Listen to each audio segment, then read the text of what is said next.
Chers internautes, bienvenue. Tokutani sous lelo. Oh, chers internautes, Nazala Essengo yako présenter émission ya lelo. Comme d'habitude, ici on échange awa, fachi ou rien. Oboyi na yo lamba lia tokoya. Lamba javel, obakisina acide, ochemili kanido. Omeli na yo tokoya matanga. Biso tokoya matanga. Awa fachi ou rien.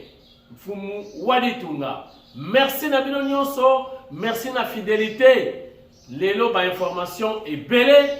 Na kozala mwa mbangu poto gagner temps bo lembanga ite. Nebi ke bo lembanga te botala ka émission tina suka. Et puis na suka ndemo ba surprise ezala. Awa ezala kola pédagogie.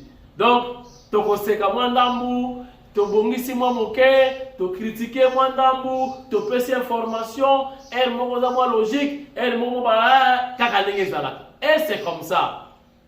Oh, il y a une émission beaucoup purement pédagogique. Blague ezate. Chers internautes, boya malamu, merci encore une fois la bienvenue. Attachez vos ceintures. Bienvenue à bord Tobandi émission Yali.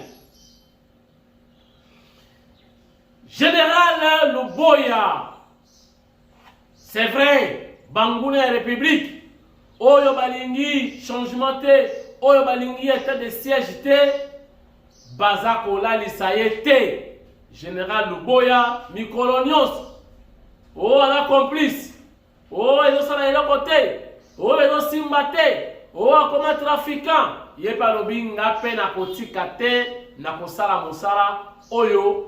Mokonzi mboka confié ngai oyo l'état congolais est confié ngai mais na yebisaka bino na este wana malgré ba rwandais bazali ba ougandais na pombela bino te biso moko pe ba congolais ba complice biso moko ba congolais toza ko participer na makambu ya molili oyo izozongisa mboka sima biso moko.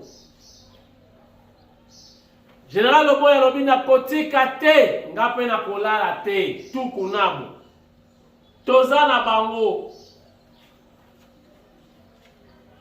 na kosala o bakonzi batindi ngai me bino boyibaka bosalaka baventure bobebisa image ya mboka boternir image ya chef de l'état ngai pe na kosala mosala na ngai ya armée yo sala ngape na kosala tokotala nanya kolonga akangi bango babandi me armée bango bakenaka na ba ONG oyo ya mindele poto ba ko filmer ba ternir image ya mokonzi mboka na ya République démocratique du Congo mobimba. Général Luboya alobi tozana bino to uta ngana bino nzoto na nzoto. Regardez, quand nous disons que nous ne dormons pas pour vous. Mais il y en a d'autres qui s'évertuent chaque jour. Oh, police c'est ça la gagne comme côté. Oh, armée ça la gagne comme côté. Tola la kate. On ne dort pas. On ne dort pas. Avec l'équipe que vous voyez ici, nous ne dormons pas. Il suffit seulement qu'il y ait même un seul coup de balle. Nous tous ici on est réveillés. Et le résultat, vous voyez. Mais c'est qui ces gens-là? Si ce ne sont pas nos frères, ce sont nos frères qui vont les chercher. Et ils font quoi? Souvent, ils vont faire du mal à leur communauté. Souvent. Ils sont là. Le monsieur là, il est allé chercher en Ouganda. Moi, je dis non, ce n'est même pas qu'ils servent. C'est pour ça que nous allons vraiment tout faire pour savoir en fait de quoi il s'agit. Parce qu'on ne peut pas cibler seulement les ONG. Les ONG. Et puis quelle ONG internationale? Si ce n'est pas attaquer les frères, c'est attaquer les ONG internationales. Et vous savez pourquoi? Parce que si on attaque les ONG internationales, ça va faire beaucoup de bruit. Ça va nous discréditer. On va dire, ah, vous voyez maintenant. Ils sont venus ici. Toutes les agences sont venues ici. sont venus nous voir avec mon équipe. Nous étions honteux et confus. Ah voilà, vous dites que vous travaillez, mais voilà, c'est chez nous. Aujourd'hui c'est chez Aldi, demain c'est chez MSF, demain c'est ici. Mais j'ai posé la question, j'ai dit non, ça c'est pas des vols anodins. Ça c'est pas des vols anodins. C'est quelque chose qui se prépare. Faire beaucoup de bruit, discréditer l'État et surtout l'État de siège. Parce que si on attaque cela, ils vont crier. Mais nous leur avons dit, attendez, donnez-nous le temps. J'ai toujours dit quand un voleur vole, c'est 2 semaines après on l'aura. Et voilà, ils sont là. Ils sont là. Ces gens ne sont pas venus de leur pays comme ça, non. Ils ont une mission spécifique. Selembao Kuluna contre Kanluka. Presque tous les jours, bana ya Kanluka, bana ya Selembao vont traverser, basoya attaque na Kanluka. Pona nini na éviter ba guerre na bango et bandira wapi, mais chaque jour bazoya ba viol tout ça. Basali tu vidéo balobi me gouvernement Burkume sa commune Ngaliema. Dieu merci oza wapi baza ko luka na Kanluka. O trouver ba solution. On a dit entité na yo. Ça ne va pas. Et puis eloko pe kozaka mobulu wana lumière. Snell na bengi bino combien de fois? Snell. Lumière ce que zate Satan yé. Éclairage public. Lumière, s'il vous plaît. Éclairage public. Snell. Selembao. Bumbu. Ce qui ont matié pas ya José Makila. Soumanda. Na Pigeon. Nicolo à la côté à Mutubile Santos. Les coachs. Otali kaka kisasa boye. Pour nous on dit Kolo. Ce que qui s'attend au grand boutou, tout le noir. Makala, Selembao, Bumbu, na kota Kanluka wana. Boutou donc, ce que Satan zo renié. Donc ba dispensaire, ba zé mais akolongwa, ba viol za ko salama, ba vol, tracasserie, donc yo moko so ko mati ba 22h na Pigeon. Kota Mutubile Santos. Tala Kinshasa boy. Ogomona. Trou noir moko eumeli elongwaka te. Esangisi Bumbu, Selembao, Makala, côté à Kanluka wana. Grand noir, noir 600. Alors, vous voyez ça va, insécurité kozanga place wana ndenge nini. Makambo ya busoto kosala mate ndenge nini. Boko tisakura côté wana. Tout ça peut ça après tout. Miroir ya mboka. Snell. Hey! Katuka mbali. Nazongeli lisusu lelo. Masolo ya Katanga. O Katanga. VP na uti kuna. Jacquemaine Shabani. Auti na o Katanga. Est-ce qu'il y a na Rwashi? Gouverneur Kiabula. Est-ce que vous m'aimez le VPM na commune annexe? Vous m'aimez kuna na Rwashi? Rwashi nde kotoyo einda kamabe esika balamba bazalaka balamba wana mbinga na ba originaire ya Zambie. Kuna na Rwashi nde esika base ya Moïse ezali. Ses collaborateurs, ses amis, sa famille. Ces travailleurs, base yango wana ndesika borongi sango ya aéroport. Ndesika bakatakataka babimelaka très souvent. Eza isolé. Eza suspect. Gouverneur Tinda Bangé fongola tonga ta bakan ata ba policier bavandaka wana na Rwashi. C'est suspect. Bon, même qui Jacquemaine Shabani wapi. Bon, la qui c'est nini. Bon, la qui ça y est. À mon ayemoko a palpé de doigt la réalité. Il y a terrain où est-ce qu'on va faire mes alliés. quelques mètres le côté Zambio Kiminayo. Et puis kuna un jour, le kola bambalamba wana batondi kuna. Okoyoka o Zambi a réclamé. Oh mabele na ye, peuple na ye, batu na ye, bazalaka wana. Voilà. Kaka ndenge wana. Ba image za ko yana kolakisa bino plateau wana na Rwashi. Donc les images en téléchargement. Bokomona bandeko nanga ba vérité. Rwashi commune annexe. Trop même suspect. Ba oyo yoka basango wana, baramo. Bazana ba ferme kuna, incontrôlé. Nana kota kuna. Vepe ba uti kuna eska moni yango a vivre terrain somo ya Rwashi, a vivre yango Kiabula gouverneur fongola banzela. Tinda banger etonga bandako kuna babongisa banzela batu bakota. Terrain ezali pénétrable te. Lakisa biso gouverneur Kiabula, lakisa biso que réellement osana chef de l'État, réellement. Rwashi suspect. Pema ina Zambie yini ba na ferme. Est-ce que biloko yena ka ferme wana, ba ferme wana très suspect. Ba rumeur ela ko circuler. Et le comme la biso na Kinshasa na Rwashi.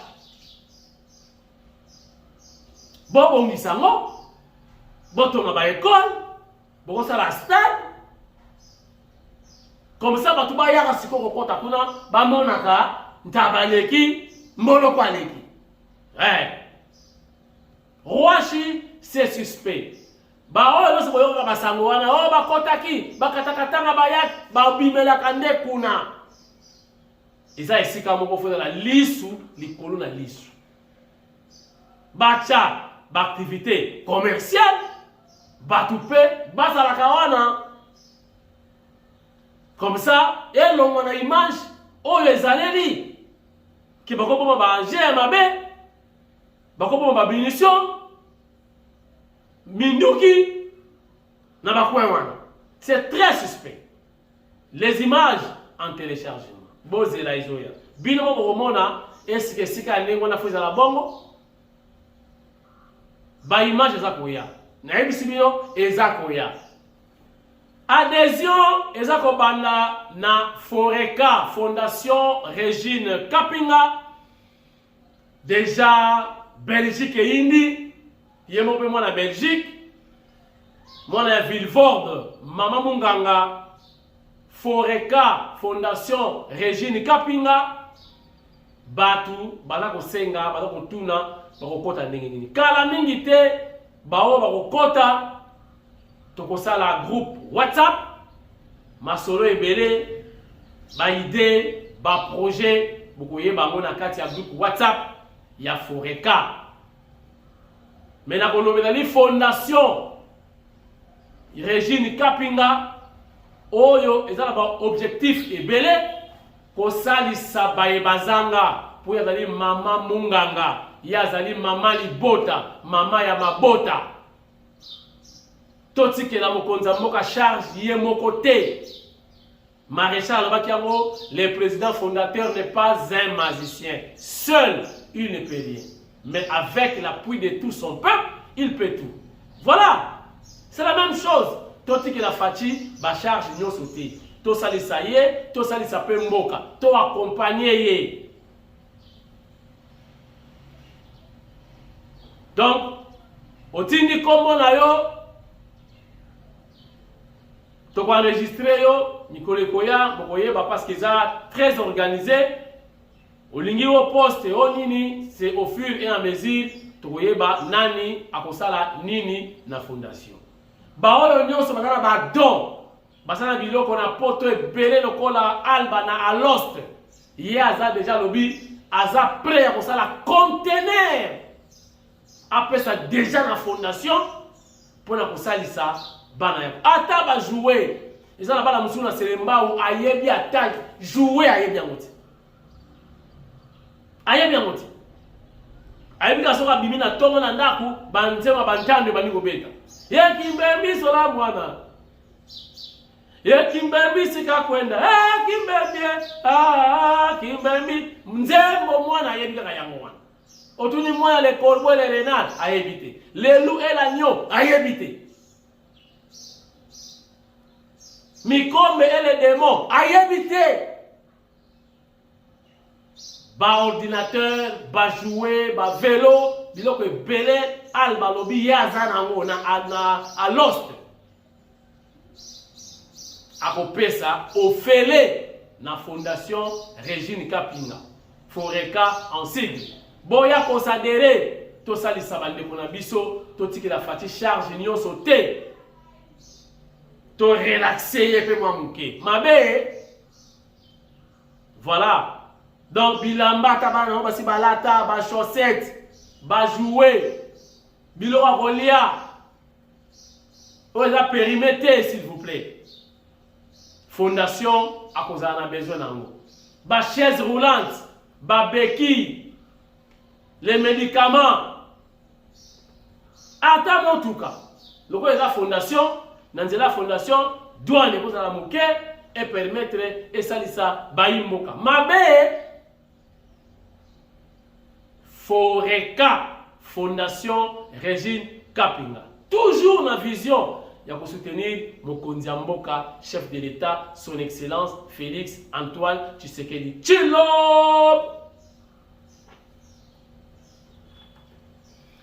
Toti kalika na ma fondation, si koto kena action Sanguma Mosai, le président du Sénat honoraire. Motonanzambe yé na yebisa kabino na leader ya Sud Ubangi, leader ya Grand Équateur Mobimba Sanguma Mosai Motonanzambe, les professeurs docteurs leader ya Grand Équateur na Sud Ubangi mon côté Yé. Donc, nous sommes condamnés à la kanisa. Yé a mettre en œuvre. À ça la campagne de nous sakanate pour la fati na Sidouba. Et si kawa, le coup la rentrée scolaire et salamaki, yé peut alors participer pour l'Équateur. Tous les bad na oyo badana mitu, bana ba remplacer biso lobby. Il faut dans ma tête moko bien faite. Na yango à investir à côté na éducation, enseignement. Après ça, il y a offert après les objets classiques, donc ba cahier, ba sac, ba stylo, ba kamwebele na bana. On va vous ba karaka, ba cadre, lobby na République démocratique du Congo. Kélas, il faut former bana dès les bas âges. Sanguma Mosai. Ba mama molende bakitaki na terrain pour na kupesa ba cadeau pour préparer avenir ya bana oyo bota la route en image. Regarde. Mama molende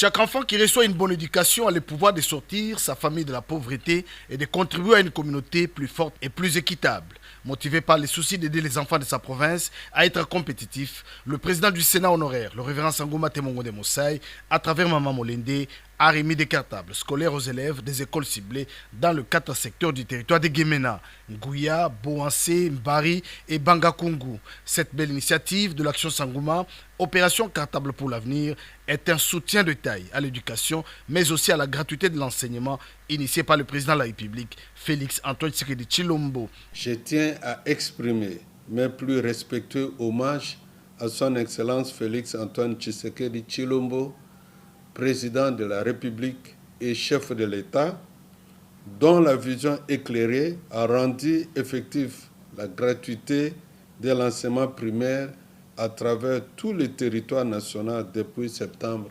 2019. Une semaine durant, bravant la pluie, les soleils accablants de Guémena et les mauvais états de route pour atteindre les écoles du Congo profond, les mamans Molende ont dans chacune de ces écoles remis des cartables aux écoliers comprenant le nécessaire en fourniture scolaire avec un seul message, l'éducation est le premier élément d'un nouveau départ. Si à l'école primaire Libozo, dans le secteur de Mbari, les infrastructures scolaires sont viables, les enfants, eux, ont encore des sachets en main pour mettre le cahier. Heureusement pour eux que les mamans Molende sont passées par là avec leur coordonnatrice Huguette Katumba, devenue l'incarnation d'un avenir meilleur pour ses enfants. Merci Papa Sangouma. Le grand docteur Sangouma Temongonde Mosai. Oyende mutu atindi biso awa au travers ya programme na ye Maman Molende nda amemi biso awa. Bongo message na ye ezali boye. Bosenga ezali monene. Na mbala moko tokokoka ko répondre na bosenga nyonso te.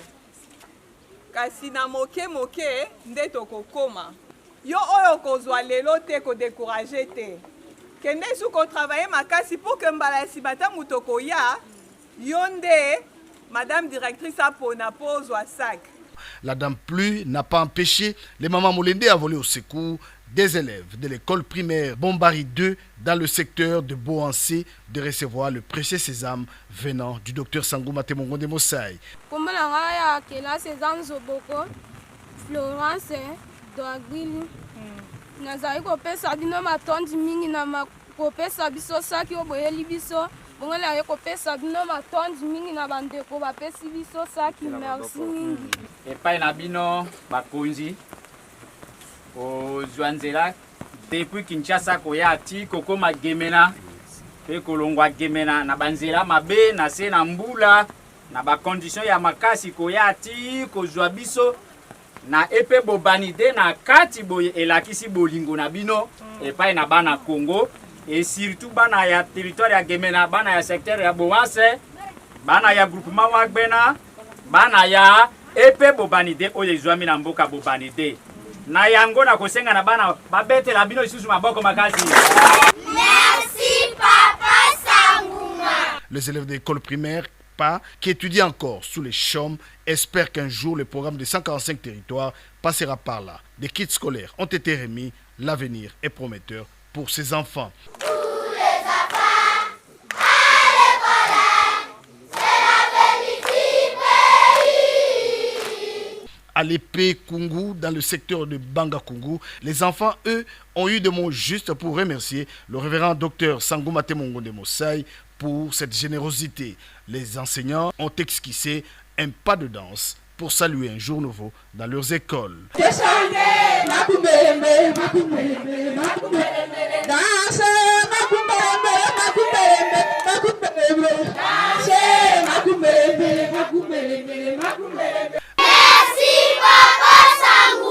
À l'épée Ndika et à l'orphelinat de la Fondation Sangouma Temongonde Mosai, les enfants ont retrouvé les sourires à travers l'opération remise de cartables. Nous sommes nombreux ici à croire fermement que l'éducation est la clé qui ouvre les portes d'un avenir meilleur. J'en suis moi-même un témoin vivant, né à Bogene, où j'ai grandi à Karawa, Guémena, Goyongo, et étudié à Boya-Sebego, Karawa, Guémena, dans des conditions particulièrement difficiles, similaires à celles que connaissent encore aujourd'hui nos élèves et leurs encadreurs.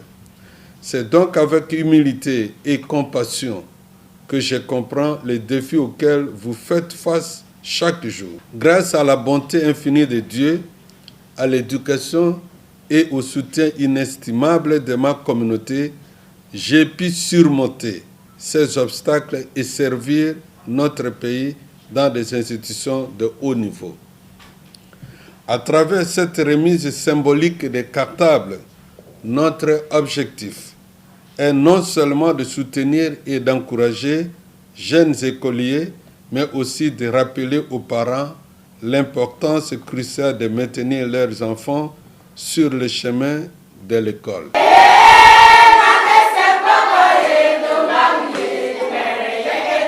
Yango merci mingi pona action oyo papa Sanguma azokoba kosala en tout cas azosala ba action moko aza na ba domaine nyonso azokende kotouche azalaki liboso na biso ba mama molende ndenge asalaka ke biso tozwa ba trophée ezalaki eloko moko esengo mingi na province na biso ya Sud Ubangi nga nalobaka yango chaque fois ke nga naza mwana Sud Ubangi me nano namona eloko ya boye te. Le clou de cette tournée de remise de cartable sur la mairie de Guémena le 23 septembre 2024 sous l'ambiance électrique de l'artiste satellite Essengo.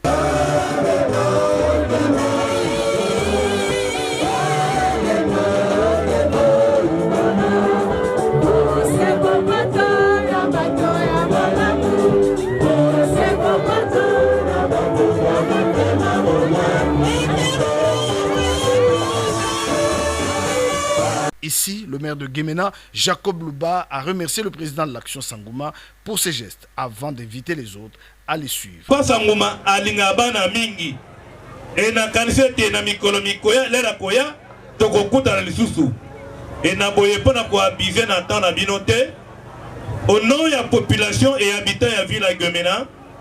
Nous allons remercier sincèrement honorable sénateur docteur professeur Sanguma pour na makanisi malamu asali pona kosunga bana na biso eloko asali ezali devoir na biso l'état pona kosala yango mais aye ko appuyer l'état aye ko appuyer chef de l'état par rapport à la vision ya chef de l'état la gratuité et enseignement primaire.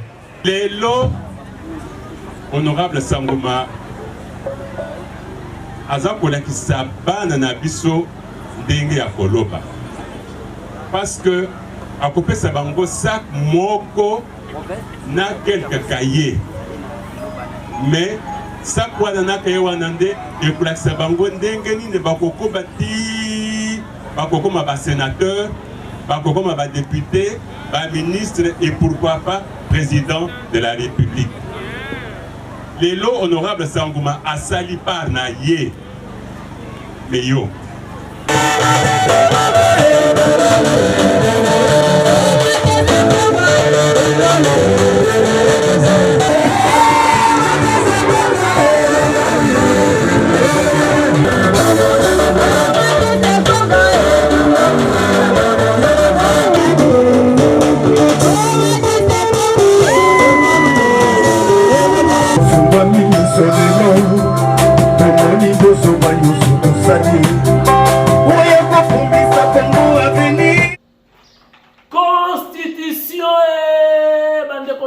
constitution ngai pe na yebaki te bande kona ngai soko tangi bible tanga pe constitution somo ya barwande constitution bande kona ngai suka na piège motambu soki mutalobio to kosane constitution te moto wana ayi satana oya alobi ke toko changer constitution te na bombela bino te alingaka Congo te tanga constitution o comprendre soit babete na oli sur la constitution o comprendre ya solo constitution eza ya barwande supuna yo papa eloko mabe article 51 otangite yamona dolingito tanga balobi tokei article 51 ya constitution tokei oui je l'ai presque approximativement na mutu. Si on va nous mettre, si j'ai la facilité de voir, je vais voir. L'État a le devoir d'assurer et de promouvoir la coexistence pacifique et harmonieuse de tous les groupes ethniques du pays. Il rassure également la protection et la promotion des groupes vulnérables de toutes les minorités. Il veille à leur épanouissement. Minorité groupe vulnérable des minorités mon piège. Tu as 250 groupes ethniques minorités nan. Et tu vas voir la réponse. Il y a article 51 wana et un article 4. tango groupe minoritaire wana et koganga on évoque l'article 4 va créer minemwe. Vous comprenez? Ça je vois. C'est-à-dire tout bazak qualifié minoritaire et créer frustration. Voilà. Ouais, alors frustration. La communauté internationale vous dit non. Bavana wana bango na bango. Comme le sol et le sous-sol n'appartient à personne, eh ben, qu'il reste là. Donc, l'article 4 dit des nouvelles provinces voilà. Et entités territoriales peuvent être créées par démembrement ou par regroupement dans les conditions fixées par la Constitution et par la loi. Vous comprenez? Mais plus grave, je vous épargne les autres articles. Article 217. Zala tozalano. Ngala linga mbodi. Monela ivina ngai mbodi. Ce qui mbodi ezate nazo kababe. Zela sko tozalano 17. Yo expliqué biso avant de poursuivre. Pour awa. Article 217. 217. Article 217. 217. Il y a constitution il y a 2006. 2006. Et Lobi Boye, dans le cadre des accords, la République démocratique du Congo peut abandonner une partie de sa souveraineté pour l'unité africaine. Ish. Et dans la Constitution. Et dans la Constitution. Si koyo, accord de l'Emera. Mais c'est ça. Yango. La République démocratique du Congo peut conclure des traités oui. ou des accords d'association ou de communauté comportant un abandon partiel de souveraineté en vue de promouvoir l'unité africaine. Il y a accord de l'Emera. Il y a la Constitution. Mais il y a encore. Motambo Zali. Nous, on a lu la constitution du Rwanda, de Burundi, de Tanzanie, de Zambie, d'Ouganda, de Congo-Brazzaville ici, Angola, tous nos pays frontaliers.